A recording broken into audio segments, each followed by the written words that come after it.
Today I'm going to show you how to make this delicious potato and meat pie. First thing we're going to do, we're going to chop our potatoes and add into cold water just like this. The smaller they are, the faster they will cook.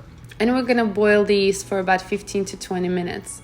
What I usually do, I get rid of the white foam that forms on top. Just spoon it out with your ladle and make sure you're boiling your potatoes on medium heat. Once your potatoes are done, you're going to just put them in a bowl and they'll already be soft. You just want to mash them into a nice puree, just like this. Then you're going to go ahead and add your softened butter and mix everything together nice and well. It's going to melt pretty quickly and will be quite easy to mix this batter. Then go ahead and add your egg and mix everything together one more time, just like so. I usually just use a spoon, but we're going to switch to a whisk so there's just more even mixture.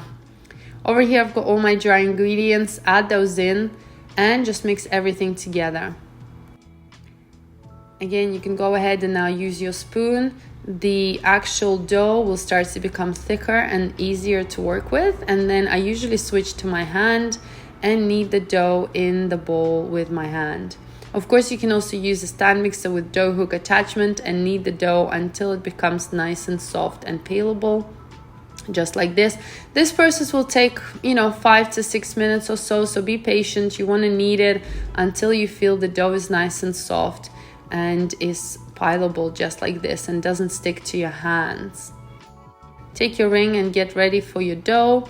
You're going to roll out your dough as thin as possible because this really is important. So whatever ring you're going to be using or a mold, you need to roll out the amount for that specific ring. So you might have some dough left over if you're using a smaller ring. It's really up to you. Now, once I've rolled out my dough, it's going to be very easy to pick it up. Just be careful.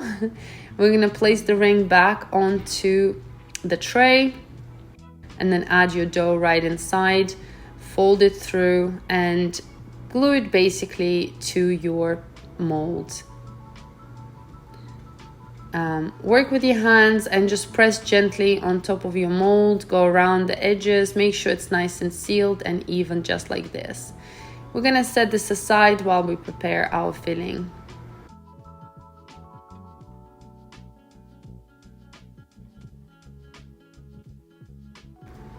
In a pan, add some oil and then add your chopped onions.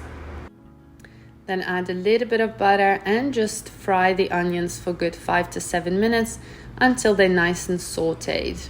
Feel free to add any seasoning that you like. I'm adding salt and pepper and just keep cooking your onions. After 5 minutes or so, you're going to go ahead and add your meat. I'm using pork, like nice and fatty pork, but you can use any meat that you like. Bear in mind the pork makes this pie a lot juicier. And just mix everything together one more time and cook this for a further 5 to 10 minutes or until your meat is fully cooked. Next, we're going to make our fillings. So in a bowl, add your milk. Then add your tomato paste, or you can use ketchup. Mix everything together until it's nice and smooth. And then go ahead and add your eggs and mix everything one more time. Then into your meat, add your chopped peppers and mix everything together one more time. Peppers are optional, I just really like them.